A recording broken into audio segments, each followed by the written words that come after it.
ইমাম মাহদী যখন আসবেন, কথা বলবে না বাবু, পাশ থেকে দূরে গিয়ে কথা বল, আসতে বল। ইমাম মাহদী যখন আসবেন তারপরে পরে আসবে দাজ্জাল।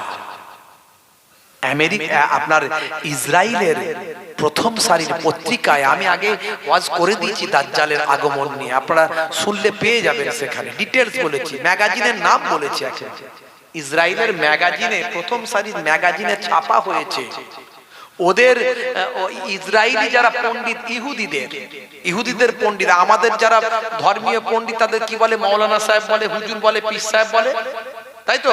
আর ওদের যারা ধর্মীয় পণ্ডিত তাদের বলে রাবাই। রাবাই রাবাই এই দু চারজন রাবাই তারা বিবৃতি দিয়েছে যে তারা দাজ্জালের সঙ্গে মুলাকাত করে এসেছে। দাজ্জাল শুধু অপেক্ষা করছে ঠিক সময় হলেই বেরিয়ে আসবে। তাকে শিকল দিয়ে বাঁধা আছে, শিকল খোলার ক্ষমতা কারো নাই, কিন্তু সময় হলে ঠিক খুলে যাবে। ইমাম মাহদী আসার পরে দাজ্জালের আগমন ঘটবে। ইমাম মাহদীর সঙ্গে দাজ্জালের যুদ্ধ হবে, কিন্তু দাজ্জালকে মারতে পারবে না ইমাম মাহদী। লড়াই হবে, কিন্তু ইমাম মাহদীর আঘাতে দাজ্জাল মরবে না। আর দাজ্জাল তো ছোটখাটো শক্তিধর হবে না, এটা তো আল্লাহর পরীক্ষা, আল্লাহর পরীক্ষা। আর ইহুদিরা মনে করে আমাদের মাসিহ আসবে, মাসিহ। তারা তাওরাতে পড়েছে মাসিহ আসবে। মাসিহ আসতে গেলে কি করতে হবে? লাল গরু কুরবানি দিতে হবে। লাল গরু, আমি এর আগে ওয়াজ করেছি, ইন্টারনেটে আছে। লাল গরু কুরবানি দিতে হবে। সেই কুরবানি দিয়ে তার ভাই আমার গোস্ত পোস্ত যা থাকবে সেগুলোকে সব জ্বালিয়ে দিতে হবে। দিয়ে সেগুলোকে ভাই আমার জ্বালানোর পরে তার ধোঁয়া হবে। সেই ধোঁয়া হয়ে গেলে, লাল গরু কুরবানি হয়ে গেলে আল্লাহ কবুল করবেন। কবুল করলে তবে তাদের মাসিহ আসবে। সেই মাসিহ এসে পৃথিবী জয় করবে, এটা তারা বিশ্বাস করে। কিন্তু অরিজিনালি যে মাসিহ কথা বলা হয়েছে, যে মাসিহ আসার কথা বলা হয়েছে, সেই মাসিহ হলেন হযরতে ঈসা রূহুল্লাহ। সেই লাল গরুর কথা, যে গরুর কথা আল্লাহ কোরআনে বলেছে, কোরআনেও এসেছে, ওই তাদের তাওরাতের মধ্যেও আছে, আল্লাহ কোরআনের মধ্যেও বলেছে। এই কোরআন আপনারা পড়েন না? কোরআনের সূরা একটা আছে না, সূরা বাকারা। বাকারা তো মানে কি? গরু। বাকারা তো মানে কি? গরু। সব ভবিষ্যৎবাণী আছে বাবাজি, খালি একটু বুঝতে হবে। বুঝলি আপনি সব অঙ্কের মতো ছক পেয়ে যাবেন কি হচ্ছে। শুধু এই যে যুদ্ধ বুদ্ধ হচ্ছে না, এই যে লড়াই হচ্ছে, হাজার হাজার লোক মারা যাচ্ছে, এ তো সব ভবিষ্যৎবাণী করা আছে। রাসূল সব ভবিষ্যৎবাণী করে দিয়ে গেছে। এরপরে কি হবে সব যারা গবেষণা করছে সব জানে কি হবে। আমরা তো এসব নিয়ে গবেষণা করি না। 5খানা গরু নিয়ে এসছে, 5খানা। যে গরুর ইতিহাস আগে, ওরা এখন ধরেছে সেটাকে। ভুলটা এখানেই করেছে ওরা। কোরআনের সঙ্গে তফাৎটা ওদের এখানেই হয়ে গেছে। লাল গরু, যে গরুর একটা চুলও অন্য কোনো কালার থাকবে না। এইরকম 5খানা গরু আমেরিকা থেকে নিয়ে এসে রেখে দিয়েছে, ইসরায়েলে রাখা আছে। ইন্টারনেট সার্চ করবেন, পেয়ে যাবেন। বন্ধুরা আমার, তরুণ যুবকেরা আমার, মুরব্বিয়ানেরা আমার, হযরত ইমাম মাহদী আসার পরে পরেই ওই তাদের স্বপ্ন পূরণ হয়ে যাবে। তারা বলবে মাসিহ এসে গেছে। আর আল্লাহর পক্ষ থেকে এটা সেই মাসিহ নয়, যে মাসিহ এসেছিলেন হযরত ঈসা রূহুল্লাহ। আর এদের এই মাসিহ যে ওরা মনে করবে এটা হলো দাজ্জাল। এরা আসবে পরীক্ষা করতে, ঈমান পরীক্ষা করতে আল্লাহ পাঠিয়ে দেবেন দাজ্জালকে। এরা ভাববে আমাদের মাসিহ। এদের শিষ্য হবে প্রথম ইহুদিরা, তারপরে মুসলমানদের মধ্য থেকে যারা শিষ্য হবে তারা হলো নারীরা, মেয়েরা। সেই সময় যদি তোমরা পাও, নারীদেরকে প্রয়োজনে পায়ে শিকল দিয়ে ঘরে রাখবে, কারণ নারীরা তাড়াতাড়ি গলে যায়, তারা তাড়াতাড়ি ভক্ত হয়ে যায়। কোনো কিছু অলৌকিক ঘটনা দেখলেই দেখবেন, যত মাজারগুলোতে যাই দেখবেন বেশি নারীরা। মাজারে নারীদের যাওয়া যাবে? বলেন যাওয়া যাবে? আমরা যারা ফুরফুরা শরীফ মানি বাবা, আমরা ভণ্ড পীরের মুরিদ নয়। পুরুষরা যাবে, জিয়ারত করবে, জিয়ারত করে চলে আসবে, অত সহজ নয়। আর দেখেন মাজারে গিয়ে ভাই আমার যত সেখানে সিজদা করছে, হাই পানিতে ফুল ভাসাচ্ছে, হাই এটা করছে, পানিতে গিয়ে আগরবাতি জ্বালিয়ে দিচ্ছে, ফুল জ্বালিয়ে দিচ্ছে, কেন রে ভাই? সব মহিলাদের মধ্যে কুসংস্কার বেশি দেখবেন, ওরা কিছু অলৌকিক পেলি সেইখানে সঙ্গে হারাম না হালাল সে জ্ঞান ওদের নাই। তরুণ যুবকেরা আমার, ইমাম মাহাদির সঙ্গে লড়াই হবে। সেই লড়াই করতে করতে করতে করতে আমার আল্লাহ সেই ঈসা রুহুল্লাহকে আবার পাঠাবেন। এবারে যে ঈসা রুহুল্লাহ আসবেন, তিনি আর নবী হয়ে আসবেন না, চৌথা আসমানে তিনি আছেন, সেখান থেকে নামবেন দুজন ফারিস্তার কাঁধে ভর দিয়ে নামবেন। কোথায় নামবেন? নামবেন সিরিয়াতে। সিরিয়ার সাদা মিনার, সেই সাদা মিনারের মসজিদ আজও তৈরি হয়ে আছে, পুরো ছক মিলে যাচ্ছে, মানে খুব বেশি টাইম নাই, সেই মসজিদ আজও সিরিয়াতে আছে। সেই সিরিয়ার মসজিদ সাদা মিনার, যেটা শাম বলা হয়েছে তৎকালীন যুগে, রাসূল বলেছেন বর্তমানে বেশিরভাগটাই সিরিয়া, তার সঙ্গে সঙ্গে লেবানন, তার সঙ্গে সঙ্গে জর্ডান, আর তার সঙ্গে সঙ্গে ফিলিস্তিন। এই চারটে বড় বড় জায়গা নিয়ে হলো শাম তৎকালীন যুগের হিসাবে। এখন ম্যাক্সিমামটাই হলো হচ্ছে সিরিয়া, এটা সবচেয়ে বড়। তো এই সিরিয়ার বুকে সেই মসজিদ, যে মসজিদের মিনার হবে সাদা, সেই মসজিদ আজও আছে। ওই মিনারে দুজন ফারিস্তার ভাই আমার ভর কাঁধে ভর দিয়ে আকাশ থেকে নেমে আসবেন হযরতে ঈসা রুহুল্লাহ। কখন আসবেন? নবী বলে দিয়েছেন ফজরের ওয়াক্ত। ফজরের ওয়াক্ত, আমরা ফজরের ওয়াক্তে সব নামাজে যাই তো কি ভাই? যায়? রাগ করবেন না বাবা। ঈসা রুহুল্লাহ আসবে কখন? ফজরের ওয়াক্ত। নামাজটা পড়াতে যাবেন কে? ইমাম মাহদী। জোরে হবে না? জোরে হবে না? ইমাম মাহদী নামাজটা পড়াতে যাবেন, আর ঈসা রুহুল্লাহ এসে ওনার পেছনে ইক্তেদা করতে যাবেন। ইমাম মাহদী চিনতে পারবেন ঈসা রুহুল্লাহকে, হুজুর আপনি এসে গেছেন, আল্লাহ পাঠিয়ে দিয়েছেন, আজকে আপনি নামাজের ইমাম হয়ে যান। ইমাম মাহদীকে তখন ঈসা রুহুল্লাহ বলবেন, আল্লাহ আপনাকে ইমামের জন্য মর্যাদা দিয়েছেন, আপনার পেছনে আমি ঈসা নামাজটা পড়ব। জোরে হবে না? দুইজন মিলে ভাই আমার দাজ্জালের সঙ্গে এবার দাজ্জালের বিরুদ্ধে লড়াই শুরু করবেন। যত সৈন্য সামন্ত সব ধ্বংস হয়ে যাবে।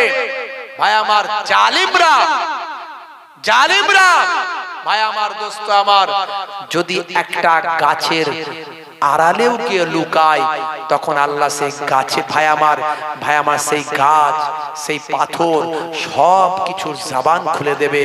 ও পাথর বলবে, ও ইমানদার, আমার পেছনে একটা মুশরিক বেঈমান লুকিয়ে আছে, এসো আমার পেছনে ধরো ওকে। এইভাবে ভাই আমার একমাত্র একটা গাছ, সম্ভবত গাছটার নাম হলো গরকাত গাছ। গরকাত, এই গরকাত গাছ, এই গাছটার ইতিহাস এই ভাই আমার ইসরায়েলিরা জানে। এখন থেকে সেই গাছ তারা লাগাচ্ছে, পাহাড়ে বেশি লাগাচ্ছে। ইন্টারনেট সার্চ করবেন, দেখবেন পেয়ে যাবেন এই গরকাত গাছটা কেন বেশি তারা লাগাচ্ছে।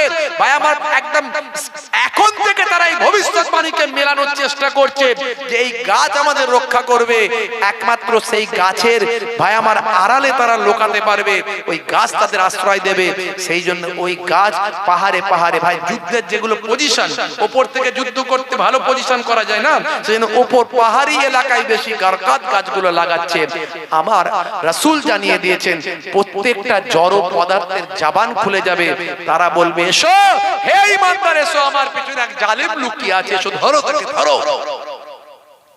ঈসা রুহুল্লাহ এসে দাজ্জালকে হত্যা করবে। আবার ভাই আমার ইমানদারদের রাজত্ব চলবে। ইমানদার মানে এই সাধারণ ইমানদার নয়, নবীর যুগের যেমন ইমানদার ছিল সেই রকম ইমানদার হয়ে যাবে মানুষ। জোরে বলুন সুবহানাল্লাহ। হে তরুণ যুবকেরা, হে আমার বন্ধুরা, শুনে রেখে দিন বাবা জেনে রেখে দেন হে মুসলমান, আজকে সারা পৃথিবীতে আমার রাসূলকে নিয়ে আলোচনা চলছে। এশিয়াটিক সোসাইটি থেকে ন্যাশনাল লাইব্রেরি, সারা পৃথিবীতে নাসা থেকে ইসরো পর্যন্ত, পৃথিবীর আমেরিকা যুক্তরাষ্ট্রের পার্লামেন্ট থেকে দিল্লির পার্লামেন্ট পর্যন্ত প্রত্যেকটা জায়গাতেই মাঝে মাঝে আমার রাসূলের নিয়ে আলোচনা শুরু হয়। হে তরুণ যুবকেরা, হে আমার বন্ধুরা, শুনে রেখে দিন বাবা, জেনে রেখে দেন হে মুসলমান, আপনি জানেন কি জানি না ভাই আমার দোস্ত আমার, যারা খোঁজ খবর রেখেছে তারা জানেন ভাই আমার দোস্ত আমার, এদিকে যুদ্ধ চলছে, আপনারা এটা সকলেই জানেন যে ফিলিস্তিন আর ইসরায়েলের মধ্যে যুদ্ধ চলছে। কিন্তু এই খবরটা জানেন কি জানি না ভাই আমার দোস্ত আমার, 1450 বছর আগে বিশ্বনবী আমার ভাই আমার ইমাম মাহদী সম্পর্কে যে ভবিষ্যৎবাণী করেছেন। হে তরুণ যুবকেরা, হে আমার বন্ধুরা, 1450 বছর আগে বিশ্বনবী বলেছেন ইমাম মাহদী আসবে। ইমাম মাহদী আসার আগে মুসলমানদের হাতে পৃথিবীর কোনো ক্ষমতা থাকবে না, মুসলমানদের হাতে ক্ষমতা থাকবে না, বড় বড় বিপদ আসবে, মুসিবত আসবে, একসঙ্গে হাজার হাজার মানুষ মারা যাবে। হে তরুণ যুবকেরা, সারা পৃথিবীতে অস্থিরতা চলবে, সারা পৃথিবীতে ফাসাদ শুরু হয়ে যাবে, দাঙ্গা মারপিট হাঙ্গামা মার্ডার খুন রাহাজানিতে ভরে যাবে, অশ্লীলতা অন্যায় মানুষকে গ্রাস করে ফেলবে।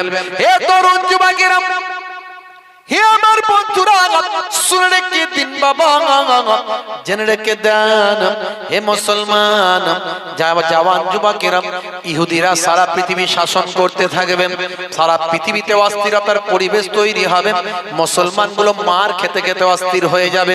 হে জওয়ান যুবকেরা, এই সময় পৃথিবীকে উদ্ধার করার জন্য আমার আল্লাহ একজন ইমাম পাঠাবেন, আমার আল্লাহ একজন নেতা পাঠাবেন, তিনি আর অন্য কেউ নন, তিনি হলেন হযরতে ইমাম মাহদী। বিশ্বনবী আমার বললেন, হে দুনিয়ার মানুষ শুনে রেখে দাও, তার নামটা হবে আমার নামে নাম, তা আমার নাম মুহাম্মদ সাল্লাল্লাহু আলাইহি ওয়াসাল্লাম, তার নামটাও হবে মুহাম্মদ। আমার নাম, আমার পিতার নাম আব্দুল্লাহ, তার পিতার নাম হবে আব্দুল্লাহ। আমার জন্মটা যেমন কুরাইশ খানদানে হয়েছে, তার জন্মটাও হবে কুরাইশ খানদানে। হযরতে আমার কলিজার টুকরা বেটি ফাতেমা খানদানের মধ্যে তার খানদান হবে, সন্তান হবে। হে তরুণ যুবকেরা, হে আমার বন্ধুরা, শুনে রেখে দিন বাবা, জেনে রেখে দিন বাবা, তিনি যখন এসে কাবা ঘরে এসে দাঁড়াবেন, কাবা ঘরে এসে তওয়াফ শুরু করবেন, কাবা ঘরে এসে যখন দাঁড়িয়ে যাবেন, সেই সময় পৃথিবীর মানুষ, কাবা ঘরের আশেপাশের মানুষ তাকে চিনতে পারবেন, ইনি হবেন ইমাম মাহদী। বন্ধুরা আমার, তরুণ যুবকেরা আমার, এই ইমাম মাহদী নিয়ে বিশ্বনবী 1450 বছর আগে ভবিষ্যৎবাণী করে দিয়েছেন। হে তরুণ যুবকেরা, 1450 বছর আগে বিশ্বনবী যে ভবিষ্যৎবাণী করেছেন, সেই ভবিষ্যৎবাণী নিয়ে আমরা অত গবেষণা করি না, রাসূল যা বলেছেন সেগুলো নিয়ে আমরা অত রিসার্চ করি না। কিন্তু মনে রাখবেন, পৃথিবীর শ্রেষ্ঠ শক্তিশালী একটা রাষ্ট্র, তার নাম হলো আমেরিকা, যে আমেরিকা সারা পৃথিবীতে দাদাগিরি করে। হে জওয়ান যুবকেরা, শুনে রেখে দেন, জেনে রেখে দিন বাবা, সেই আমেরিকা, ভাই আমার দোস্ত আমার, আমেরিকার বর্তমান প্রেসিডেন্ট নাম হলো মিস্টার জো বাইডেন। তিনি জানেন কি জানি না আপনারা ভাই আমার, তিনি একজন হোয়াইট হাউসের একজন আলেম মাওলানাকে তিনি চাকরি দিয়েছেন, একজন বিখ্যাত মাওলানা সাহেবকে তিনি চাকরি দিয়েছেন। তিনি স্পেশালি বলেছেন, আমি এই মাওলানাকে এখানে চাকরি দিয়েছি, এই শায়েখকে এখানে চাকরি দিয়েছি, এই মুফাসসির মুহাদ্দিসকে এখানে চাকরিতে ইনক্লুড করেছি। তার কারণ হলো, তার কাছ থেকে আমি বিশ্বনবীর হাদিসের আলোকে ইমাম মাহদী নিয়ে গবেষণা করতে চাই। ইমাম মাহদী নিয়ে গবেষণা করব, নবীর ভবিষ্যৎবাণীগুলো আমি শুনবো, জানবো, হাদিসগুলো বুঝবো। কে বলছেন? নাম হলো মিস্টার জো বাইডেন, তিনি হলেন আমেরিকার প্রেসিডেন্ট। আমরা মুসলমানের ছেলে নবীর হাদিস নিয়ে রিসার্চ করতে পারি না, রাসূলের জীবন জিন্দেগি নিয়ে গবেষণা করতে পারি না, রাসূল যেগুলো বলেছেন সেগুলো বিজ্ঞান আর বাস্তবতায় প্রমাণিত, আমরা সেগুলো নিয়ে ধারণা রাখি না। আমরা ধারণা রাখছি শাহরুখ খান কি করেছে, সলেমান খান কেমন স্টাইলে হাঁটে, শাহরুখ খান কি স্টাইলে চুল কাটে, সলেমান খান কোন স্টাইল মারে, সেগুলো দেখতে, সেগুলো করতে, সেই স্টাইলগুলো করতে আমরা ব্যস্ত। 55 বছর 60 বছর বয়স হতে চলল সলেমান খান, এখনো কোচি সেজে ঘুরছে। আর আমার দেশের কোচি কোচি ছেলেগুলো এই বুড়ো লোকটার অনুসরণ করে বলছে আমাদের হিরো এটা। এর থেকে লজ্জার কিছু হতে পারে? বুড়ো লোকটা ছুঁড়া সেজে ঘুরছে, আর আমার দেশের ছুঁড়াগুলো বুড়ো লোকের ভক্ত হয়েছে, বলছে এটা আমাদের হিরো। ও গাল মাল সব টাইট করে রেখেছে, স্কিন টাইট, বুঝতে পারছেন? যেমন কাপড় কুচকে গেলে কি করতে, আয়রন করতে হয় না, এই আয়রন করে কাপড়টাকে লেভেল করা হয়, চকচকে করা হয়, প্লেন করা হয়। ও শরীর প্লেন করে আয়রন দিয়ে, মানে ওই আয়রন নয়, অন্য আয়রন। আর আমার দেশের ছেলেগুলো বলছে সলেমান খান আমাদের হিরো। ওরে বাপ রে বাপ, ছ্যা ছ্যা ছ্যা ছ্যা। একটা বুড়ো লোককে এদের 20 বছর 25 বছর 30 বছর 17 বছর 16 বছরের ছেলের হিরো হচ্ছে। বুড়ো লোক, একটা 55 বছর বয়স, সে এখনো বিয়ে শাদী করেনি, ক্যারেক্টার একেবারে লুজ, একেবারে লুজ ক্যারেক্টার। কত যে কেলেঙ্কারিতে যুক্ত তার কোনো হিসাব নাই। কখনো হরিণ মারছে, কখনো মানুষ মারছে, কখনো এর বউকে টেনে নিয়ে বাড়িয়ে যাচ্ছে, কখনো ওর বউকে নিয়ে পালিয়ে যাচ্ছে। ই বলছে আমার হিরোটা। তাহলে এর চরিত্রটা কেমন হবে চিন্তা করো। এই ছেলেটার চরিত্রটা কেমন হবে? যদি বলতো আমার হিরো রাসূলে পাক বিশ্বনবী, তার চরিত্রটা পৃথিবীর শ্রেষ্ঠ চরিত্র হয়ে যেত, পৃথিবীর মানুষ তাকে স্যালুট করত। হে তরুণ যুবকেরা, হে আমার বন্ধুরা, শুনে রেখে দিন বাবা, জেনে রেখে দেন, বিশ্বনবীকে ভালোবেসেছিলেন, বিশ্বনবীকে পৃথিবীর শ্রেষ্ঠ মহামানব মনে করেছিলেন, বিশ্বনবীকে আইডল মনে করেছিলেন, বিশ্বনবীকে বাবা মহানায়ক মনে করেছিলেন কে? হযরতে আবু বকর সিদ্দিক। বিশ্বনবীকে সারা পৃথিবীর শ্রেষ্ঠ মহাপুরুষ মনে করেছিলেন কে? হযরতে ওমর ফারুক। বিশ্বনবীকে সারা পৃথিবীর শ্রেষ্ঠ মহাপুরুষ মনে করেছিলেন কে? হযরতে আলী মুর্তজা কারামাল্লাহু ওয়াজহু। বিশ্বনবীকে পৃথিবীর শ্রেষ্ঠ মহাপুরুষ মনে করেছিলেন কে? হযরতে ওসমান জিন্নুরাইন। হযরতে আবু যার, আবু তালহা, আবু হুরায়রা নবীকে শ্রেষ্ঠ মহাপুরুষ মনে করেছিলেন। পৃথিবীর শ্রেষ্ঠ পুরুষ মনে করেছিলেন কে?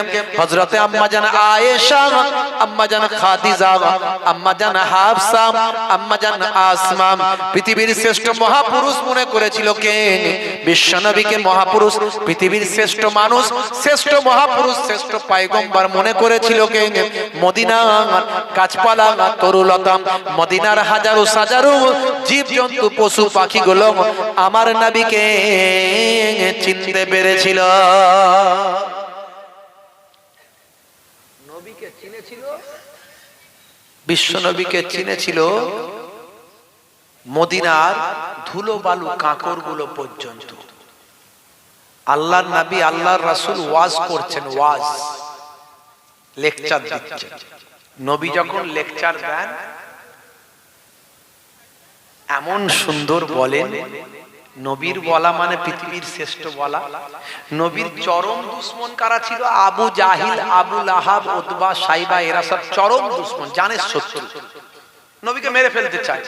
আর নবী যখন কোরআন তেলাওয়াত করে রাতের অন্ধকারে, তারা নবীর ঘরের চারপাশে এসে লুকিয়ে লুকিয়ে তেলাওয়াত শুনতে থাকে। তাহলে নবীর জবান কত মিষ্ট, কত মধুর, কত সুন্দর। সেই নবী যখন তেলাওয়াত করছে, ওয়াজ করছে, লেকচার দিচ্ছে, যারা ফলোয়ার শুনছে তারা নবীর আলোচনার মধ্যে নিজেকে ডুবিয়ে ফেলছে, এতটাই ডুবিয়ে ফেলছে পৃথিবীর কোনো কিছু তাদের আর খেয়াল নাই। কিতাবে দেখতে পাওয়া যায় উড়ন্ত পাখিগুলো তারা বুঝতে পারছে না যে এগুলো মানুষ, নট লরেন্স। কোন রকম নড়াচড়া নাই, তারা বুঝতে পারছে না এগুলো মানুষ। পাখিগুলো এসে ওই সাহাবাদের মাথায় এসে একটু বসে, কখনো কাঁধে এসে বসে। এই মক্কা শরীফ মদিনা শরীফে দেখবেন ছোট ছোট পাখি খুব বেশি দেখবেন, ছোট ছোট পাখি, ছোট ছোট পাখি আর পায়রা, পায়রা এই দুটো পাখি বেশি দেখতে পাবেন, ছোট ছোট পাখি আর পায়রা। কাঁধে এসে বসবে, মাথায় এসে বসছে। আর পাখিরাও বুঝতে পারছে না যে মানুষের শরীরে বসেছি, আর মানুষরাও বুঝতে পারছে না আমাদের শরীরে পাখি এসে বসেছে। as like is a statue, একটা স্ট্যাচুর মতো তারা আওয়াজ শুনছে। আর আমাদের আওয়াজ কেমন শুনি, একটু কিছু হোক না সব তেরে ছুটবে, হবে না? ও হুজুর তোর আওয়াজ রেখে দে, আমার চললাম এখন। আমাদের আওয়াজ শুনছি চারিদিকে, আমাদের কান চোখ নাক সব চারিদিকে ঘুরছে। আর সাহাবীরা কেমন আওয়াজ শুনতেন। হে তরুণ যুবকেরা, হে আমার বন্ধুরা, শুনে রেখে দিন বাবা, জেনে রেখে দেন, আল্লাহর নবী ওয়াজ করছেন। এমন সময় একজন শিকারী শিকার করে ফিরছেন। সেই শিকারীর হাতে ছিল একটা গোসাপ। ভাই আমার গোসাপ, গোসাপ বলি না কি সাপ বলি? গোসাপ বলি না আমরা, কি বলি? গোসাপ বলেন তো? ওই গরগেল যাই হোক, কেউ বলে গোসাপ, কেউ বলে গরগেল সাপ, যাই ওই হল এই বড় সাপ, মোটা মোটা একটা এক ধরনের প্রাণী। আর তো একজন শিকার করে নিয়ে যাচ্ছে, বিক্রি করুক আর যাই করুক, যাই নাই করবে, নিয়ে যাচ্ছে। হে তরুণ যুবকেরা, এমন সময় আল্লাহর নবী ওয়াজ করছেন। সেই সময় দাঁড়িয়ে গিয়ে বিশ্ব নবীর দিকে আওয়াজ দিয়ে বলি, ইয়া রাসূলুল্লাহ, হাবিবাল্লাহ, ও আখিরি জামানার পয়গম্বর, আপনি নিজেকে নবী বলে দাবি করেছেন, লোকে আপনাকে নবী বলে, রাসূল বলে। আমি একটা গোসাপ শিকার করে যাচ্ছি, আমার কাছে এই গোসাপটা আছে।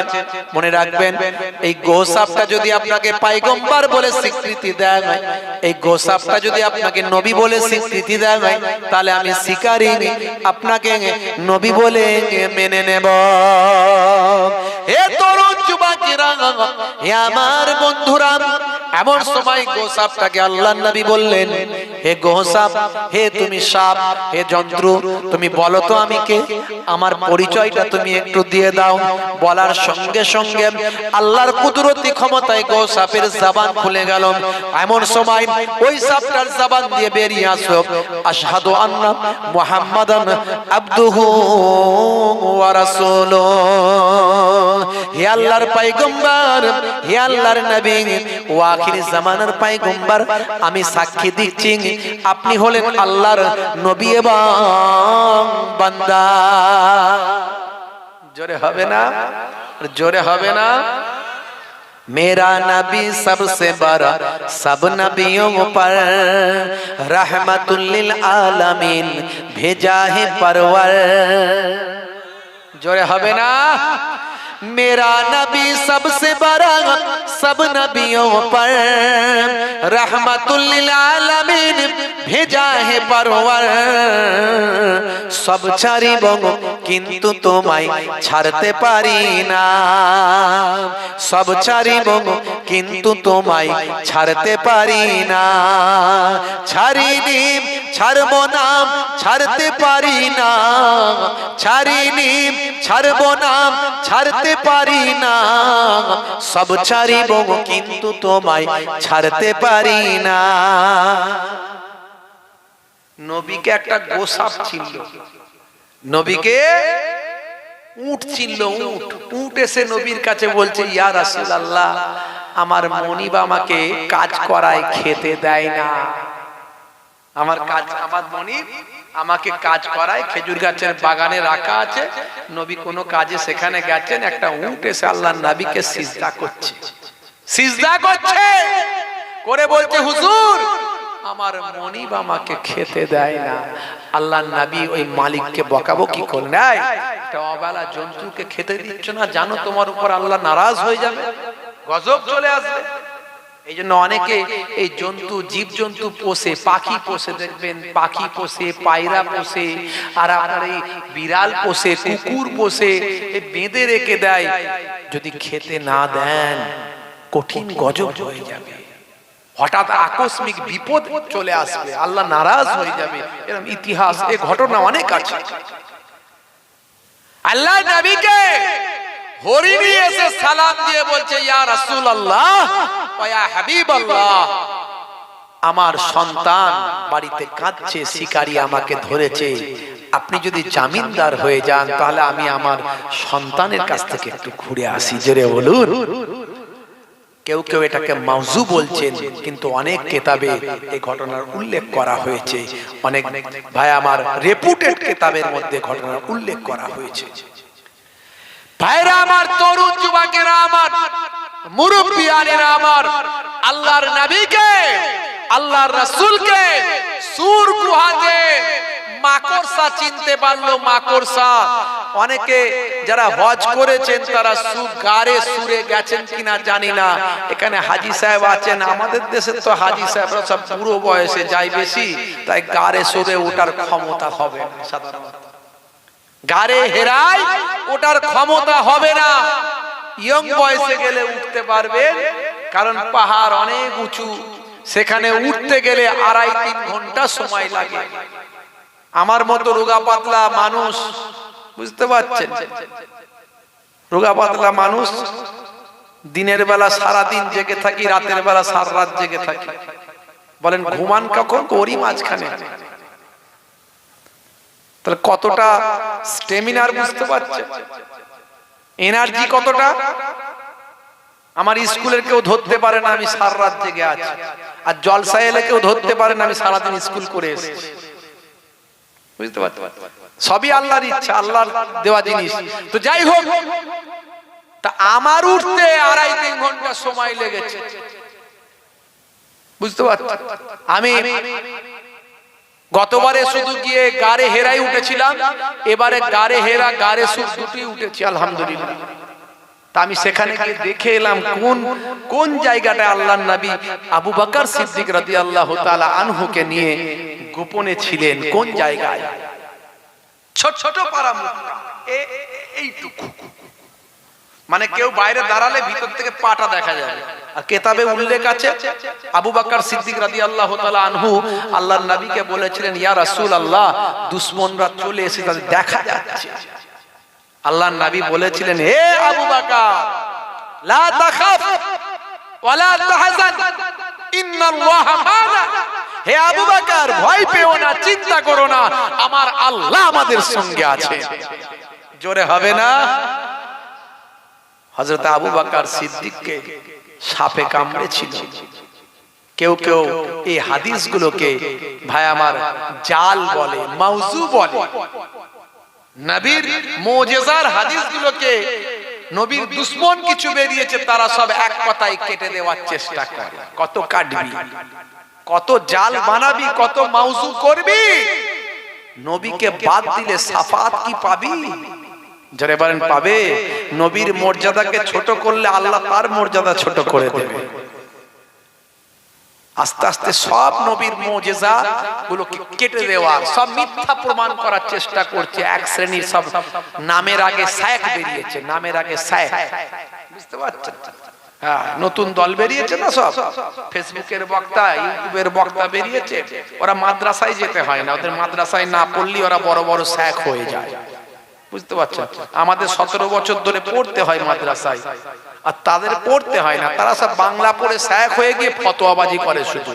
আর সহি হাদিস, সহি কোরআন খোঁজে, কোরআনেরও সহি খোঁজে, হাদিসেরও সহি খোঁজে। বুঝতে পারছেন ভাইরা আমার, তরুণ যুবকেরা আমার, আখেরি জামানা ঈমান বাঁচানো বড় দায়। তারা এসব মুজিজাগুলোকে মানতে চায়।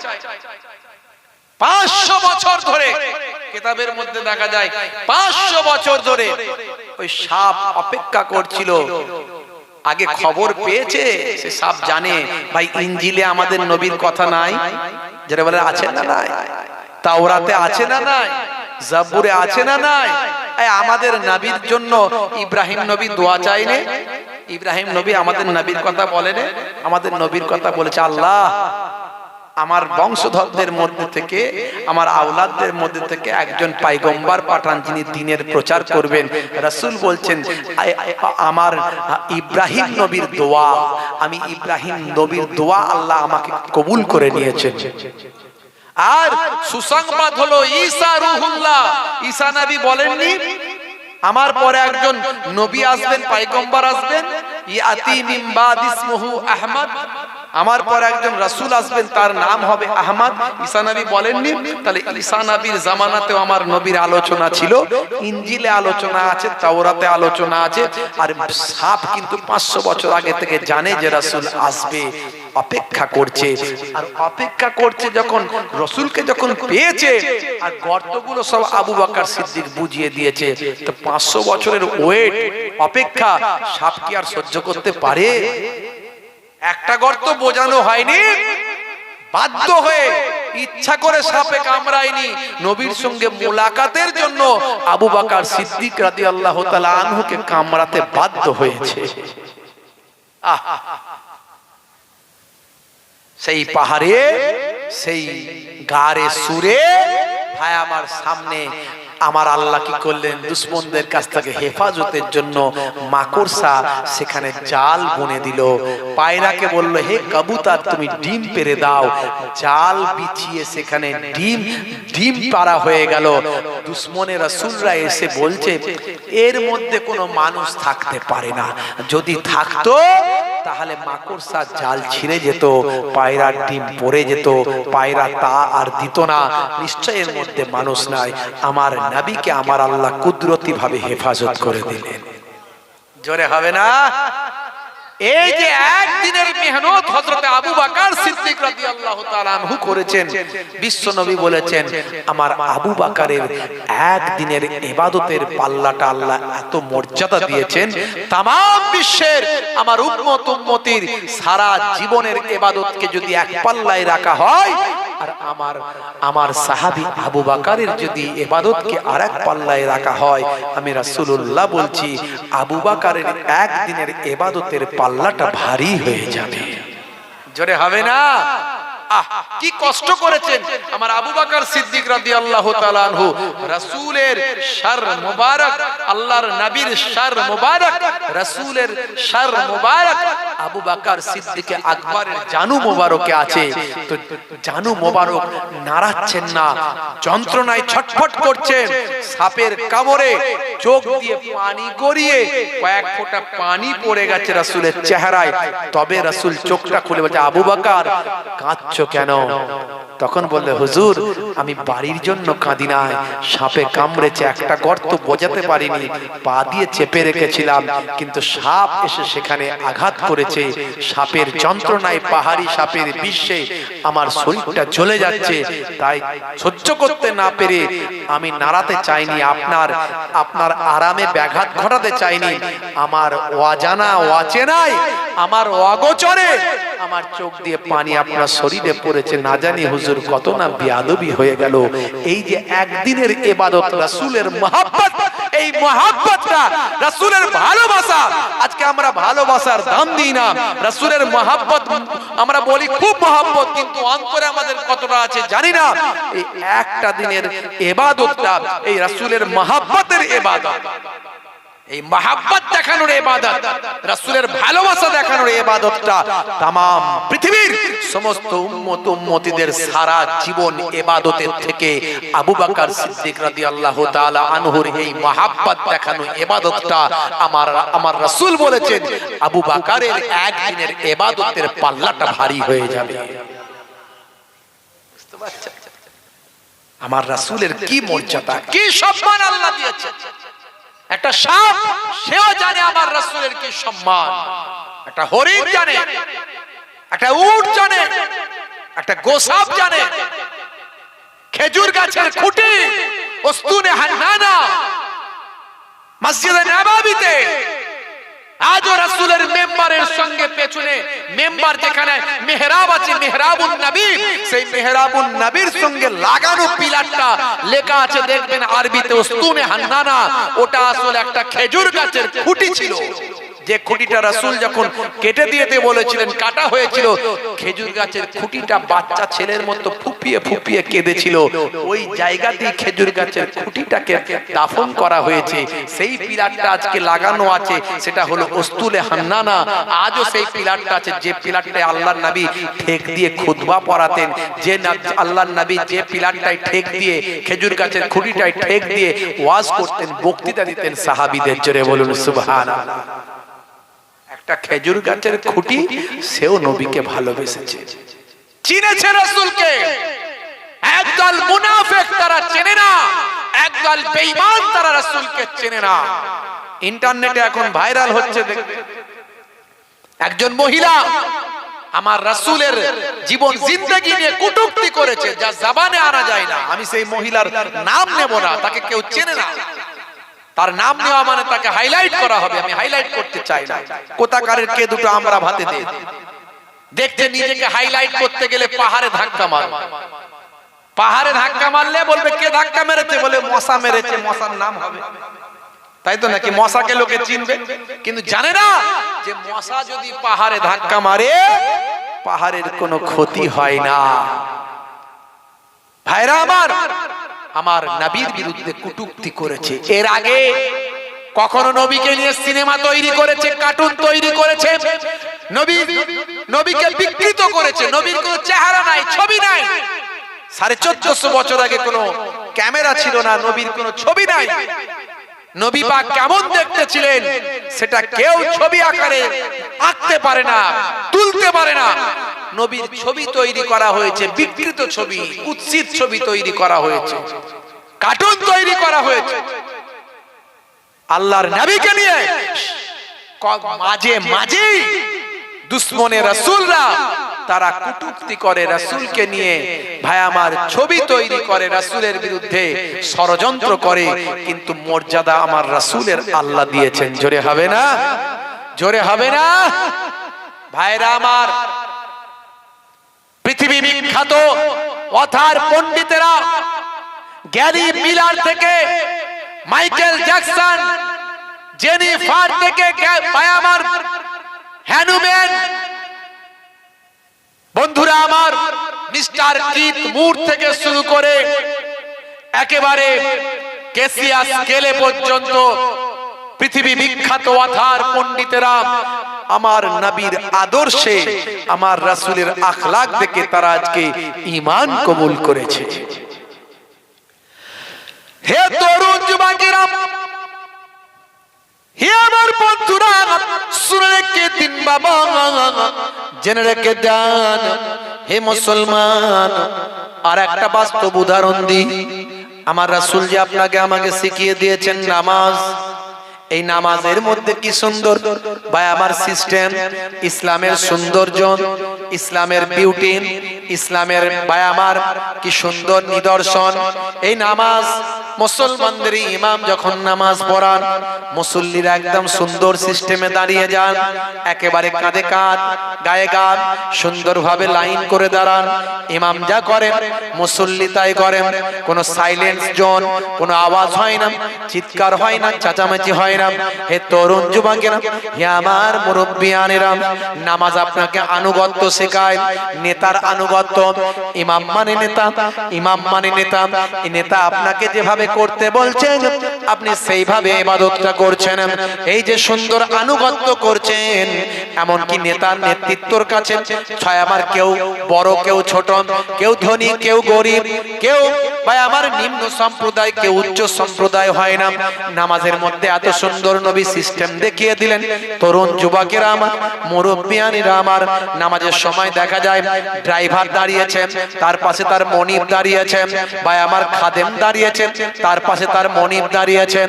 এ তরুণ যুবকেরা, রাজা দাঁড়িয়েছেন, তার পাশে তার প্রজা দাঁড়িয়েছেন, নেতা দাঁড়িয়েছেন, তার পাশে তার গ্রামের দুস্থ মানুষটা দাঁড়িয়েছেন, বড় শেঠ দাঁড়িয়েছেন, ভাই আমার তার পাশে তার ছোট্ট কারিগরটা দাঁড়িয়েছেন। নামাজের মধ্যে গরিব আর ধনী, বড় আর ছোট, ভাই আমার নামাজের মধ্যে উচ্চ বর্ণ আর নিম্ন বর্ণের কোনো পার্থক্য নাই। নামাজ যখন দাঁড়িয়ে যায় আল্লাহর দরবারে গোলাম দাঁড়ায়, মনে হয় যেন আল্লাহ হলেন মালিক, আর সারা পৃথিবীর মানুষ যেন সকলেই তার হলো গোলাম। মনিবের দরবারে গোলামরা সব একত্রিত ভাবে দাঁড়িয়ে যায়, মনে হয় আল্লাহ একাই হলো ধনী, সবার তিনি একাই দেনেওয়ালা, আর পৃথিবীর সমস্ত মানুষ আল্লাহর দরবারে মাংনেওয়ালা। হে তরুণ যুবকেরা, জায়গাটার নাম হলো অস্ট্রেলিয়া। এই অস্ট্রেলিয়ার কুইন্সল্যান্ড, এই কুইন্সল্যান্ড রাজ্যে একটা বিখ্যাত মসজিদ ঈদের দিনে, গত ঈদের দিনে ভাই আমার দোস্ত আমার রিপোর্টটা ভাইরাল হয়েছে। গত ঈদের দিনে মসজিদে নামাজ পড়তে গেছে মুসল্লিরা, হাজার হাজার মুসল্লি মসজিদে নামাজ পড়তে গেছে। আর এই মসজিদের পাশে একটা ছিল বৃদ্ধাশ্রম। ওই বৃদ্ধাশ্রমে একজন শিক্ষিত বৃদ্ধ মানুষ ছিলেন, তার নাম হলো ব্রেইল। হে তরুণ যুবকেরা, হে আমার মুরব্বিয়ানেরা, শুনে রেখে দিন বাবা, জেনে রেখে দিন বাবা, হে মুসলমান একটু লক্ষ্য করুন। বিদেশগুলো তো দেখবেন বেশিরভাগই ভাই আমার বয়স যখন হয়ে যায় মানুষের, তখন তারা নিজেরাই স্বেচ্ছায় বৃদ্ধাশ্রমে চলে যায়। কারণ তার ছেলে থাকে অন্য জায়গায় চাকরিতে, মেয়ে থাকে অন্য জায়গায় চাকরিতে, ঘরে কেউ আনন্দ করার নাই, ঘরে কেউ সাথ দেওয়ার নাই, ঘরে কোনো সঙ্গী সাথী পায় না। হে তরুণ যুবকেরা, এরই জন্য তারা বৃদ্ধাশ্রমে চলে যায়।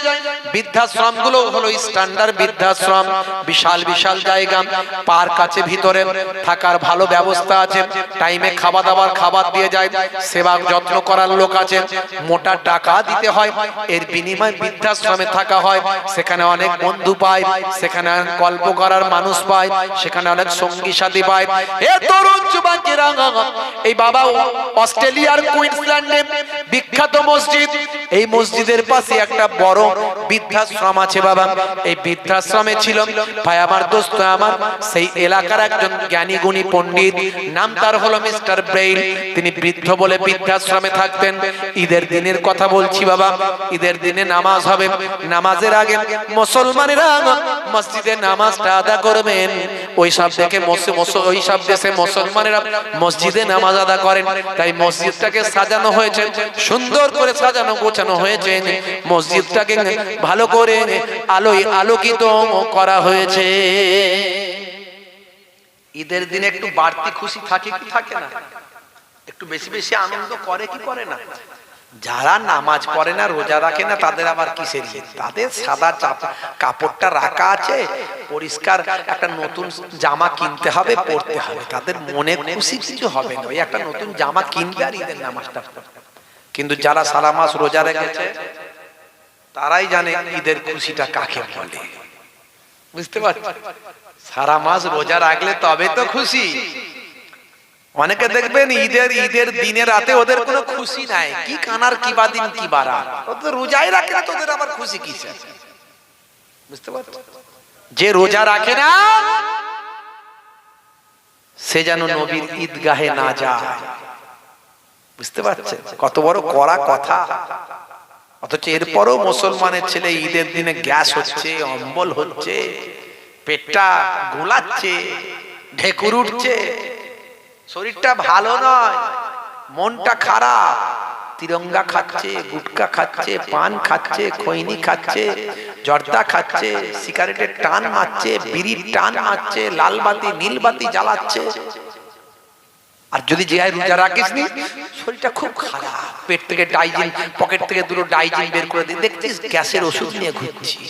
আল্লাহ বলবে আয় তোর গ্যাস আমি পাইপ দিয়ে বের করবো, ফারিস্তা দিয়ে তারা, ফারিস্তা পাইপ দিয়ে রেডি থাকবে তারা। যারা ঈদ যারা নামাজ পড়ে, যারা রোজা রাখে, তাদের জন্য ঈদটা অনেক আনন্দের। তো ঈদের দিনে একটু খুশি করবে, আনন্দ করছে। হে তরুণ যুবকেরা, হে আমার বন্ধুরা, শুনে রেখে দিন বাবা, জেনে রেখে দেন হে মুসলমান, একটুখানি শুনে রেখে দেন বাবা। এমন সময় দেখতে পাওয়া যায় ঈদের দিনে বাবা একটু হই হুল্লোড় হচ্ছে, বাচ্চারা মাইক চালিয়ে দিয়েছেন, বাচ্চারা তেলাওয়াত করছেন, নাত রাসূল পড়ছেন, বিভিন্ন লেকচার হচ্ছে, বক্তৃতা হচ্ছে, একটা আনন্দের আনন্দ ঘন পরিবেশ তৈরি হয়েছে। বছরে দুটো দিন ঈদ, তার মধ্যে একটা ঈদ। হে তরুণ যুবকেরা, মিস্টার ব্রেইন তো আর বুঝতে পারছে না, বৃদ্ধাশ্রমের ভিতর থেকে, বৃদ্ধাশ্রম থেকে এত চিৎকার চেঁচামেচির আওয়াজ শুনে তিনি বেরিয়ে এলেন। বৃদ্ধাশ্রমে বেরিয়েছেন, মনে মনে চিন্তা করলেন মসজিদে যাই, মসজিদ কমিটিকে বলি আওয়াজ কম করো, চিৎকার আওয়াজ কম করো, আমরা শান্ত ভদ্র লোকেরা পাশে থাকি, এত আওয়াজ তোমরা করছো কেন, আওয়াজ তোমরা করো না। এই চিন্তা ভাবনা নিয়ে মিস্টার ব্রেইন বাইরে বের হলেন। হে তরুণ যুবকেরা, হে আমার বন্ধুরা, মিস্টার ব্রেইন যখন বাইরে বের হয়ে এসেছেন, মসজিদে তখন ঈদের নামাজ শুরু হয়ে গেছে। কাউকে কিছু বলার স্কোপ না পেরে মসজিদের সিঁড়ির কাছে দাঁড়িয়ে আছে বাবা, সিঁড়ির কাছে দাঁড়িয়ে দাঁড়িয়ে হে জওয়ান যুবকেরা, অস্ট্রেলিয়ান ভাই আমার শিক্ষিত পণ্ডিত বৃদ্ধ মিস্টার ব্রেইন, তিনি দাঁড়িয়ে দাঁড়িয়ে মুসলমানদের নামাজের দৃশ্যটা দেখছেন। জোরে হবে না, জোরে হবে না, দরুদ শরীফ আল্লাহুম্মা সাল্লি আলা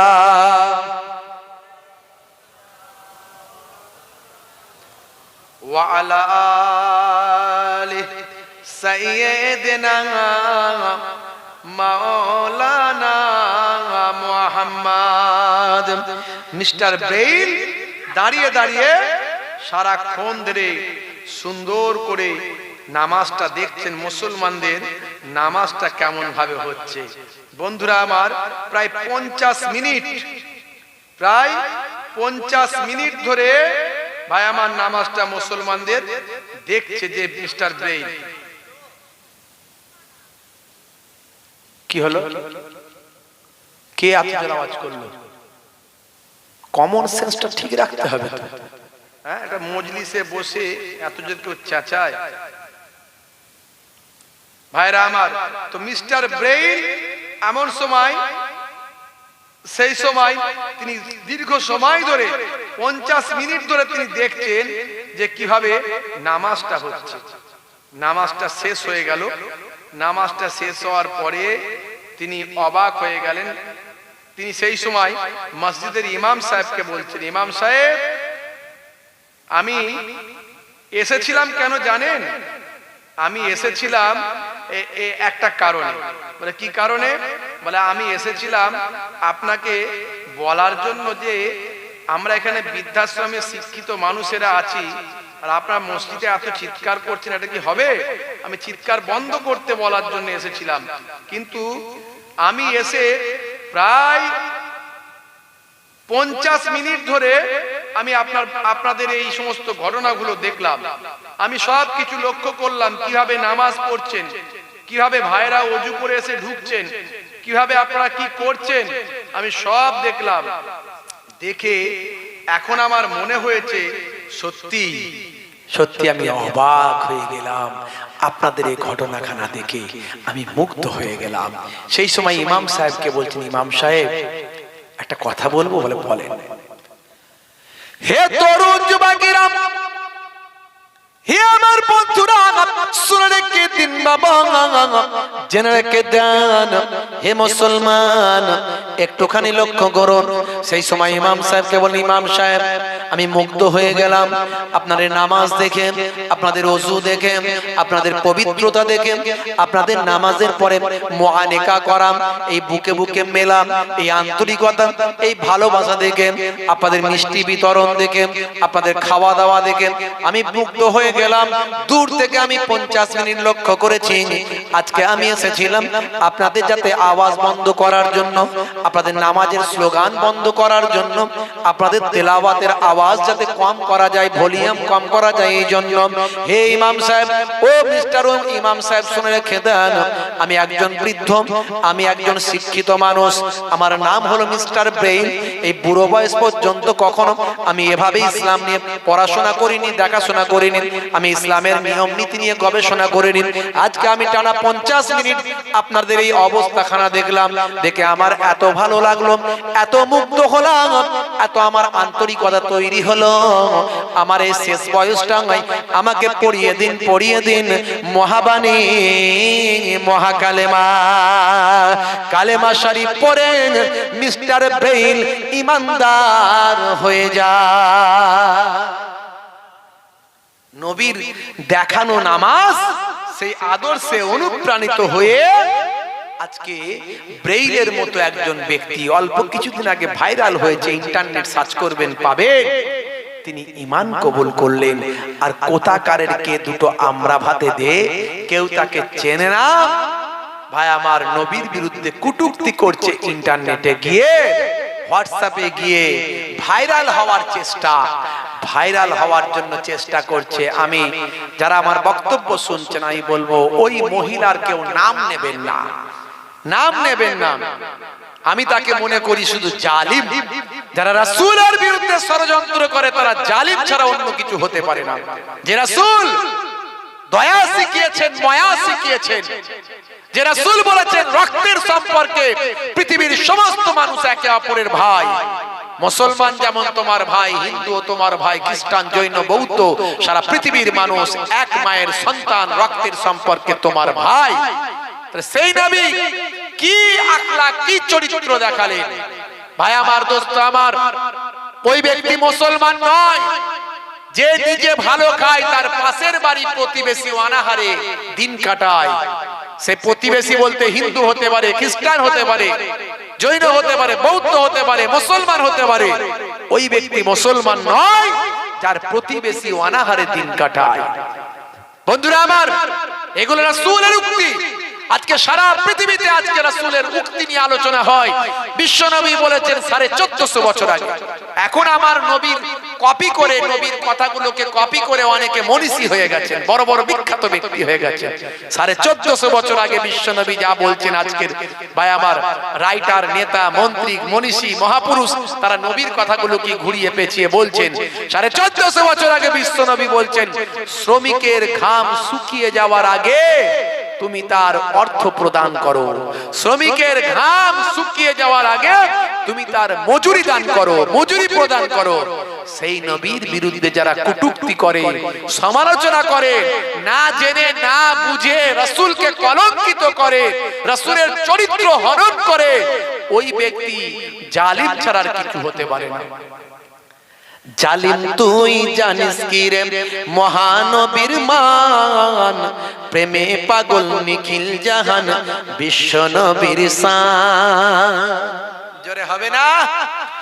জালিম তুই জানিস কি রে মহানবীর মান, প্রেমে পাগল নিখিল জাহান বিশ্ব নবীর শান।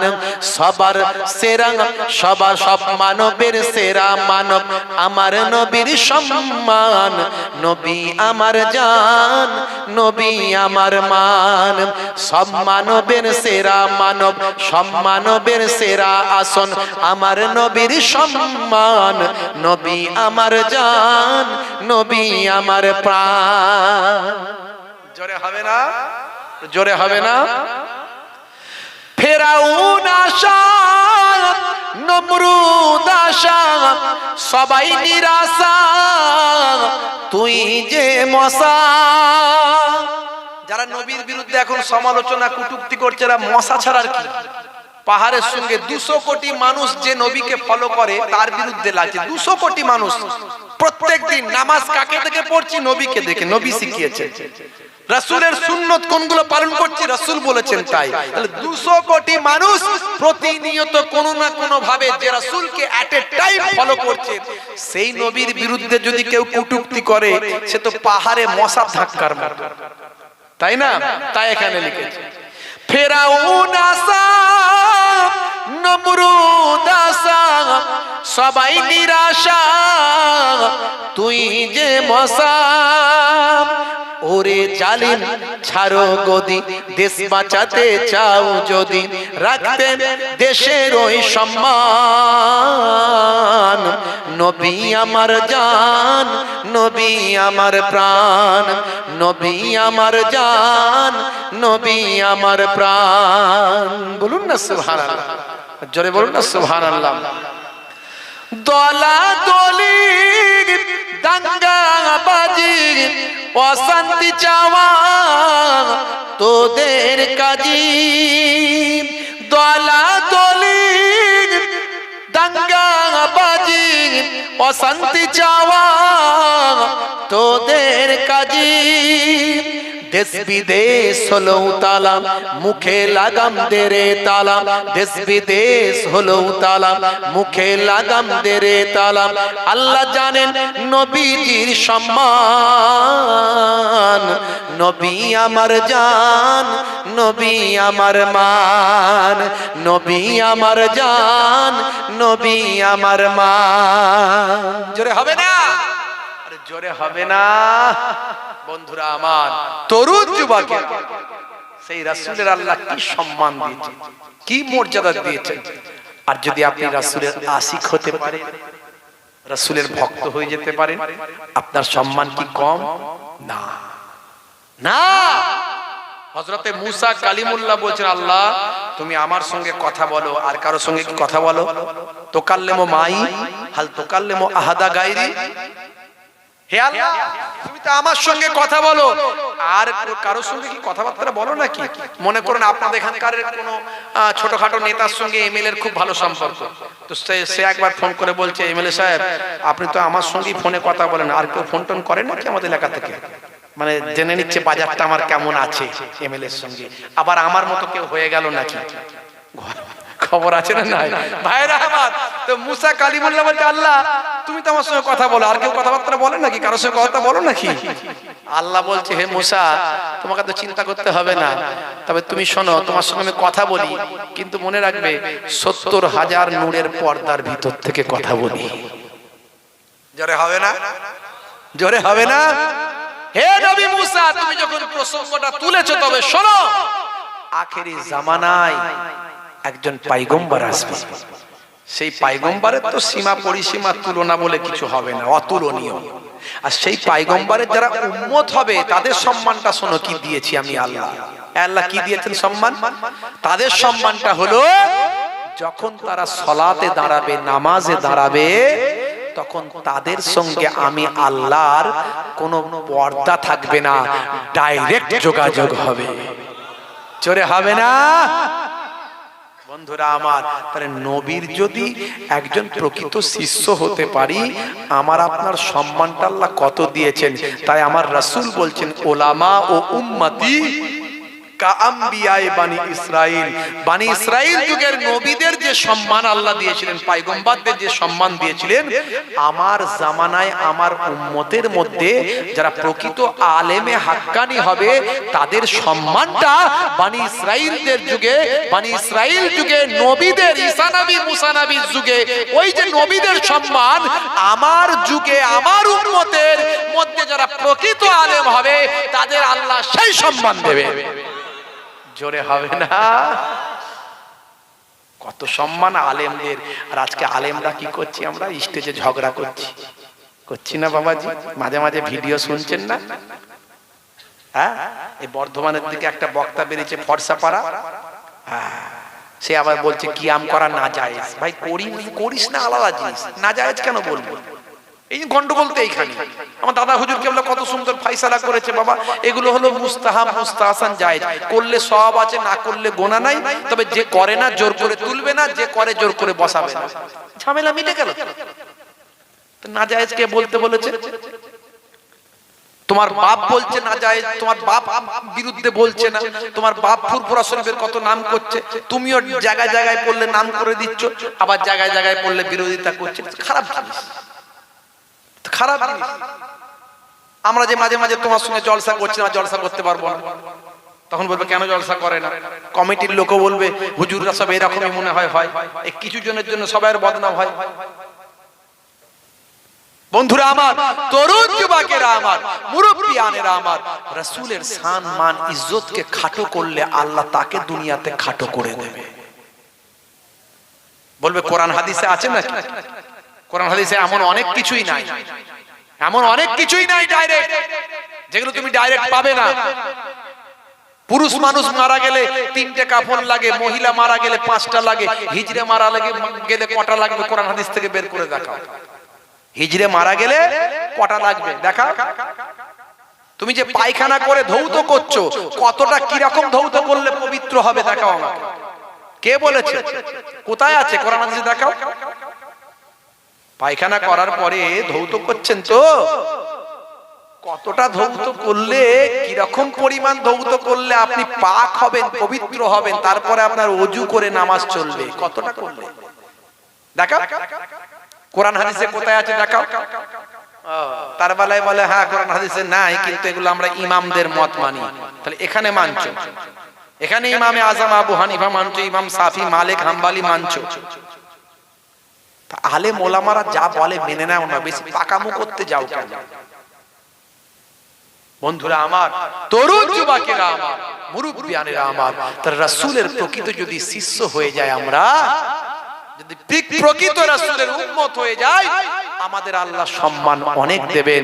মুসা কালিমুল্লাহ আল্লাহকে বলেছে, আল্লাহ তুমি আখিরি জামানার পয়গম্বরের এত সম্মান দিয়েছো, মেরাজের রাত্রে হযরত মুসা কালিমুল্লাহ কিছু সময় স্টপ হয়ে গিয়েছিলেন, যখন সমস্ত নবীরা আমার নবীর পিছনে নামাজ পড়লেন 2 রাকাত, ফেরেশতা জিবরাইল বললেন আজকের দিনে আল্লাহর নির্দেশ, আখিরি জামানার পয়গম্বর জনাবে মুহাম্মদুর রাসূলুল্লাহ সাল্লাল্লাহু আলাইহি সাল্লাম, তাকে আল্লাহ নবিউল আম্বিয়া, ইমামুল আম্বিয়া বানিয়ে দিয়েছে।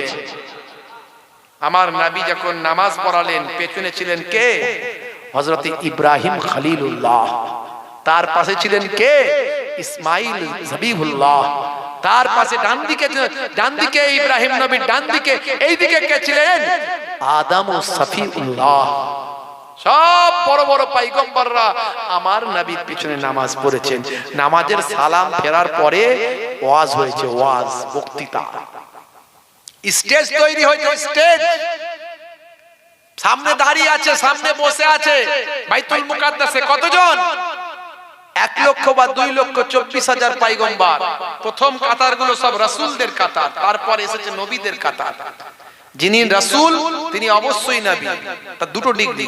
রাসূল হলে 2টো ডিগ্রি, একটা রাসূল একটা নবী। আর নবী হলে একটা ডিগ্রি, শুধু নবী। রাসূলদের কাছে আল্লাহ কিতাব দিয়েছেন, রিসালাত দিয়েছেন, মনে রাখবেন। তো প্রথমেই রাসূলদের লাইন, কয়েকটা লাইন রাসূলদের, তারপরে আবার নবীদের লাইন।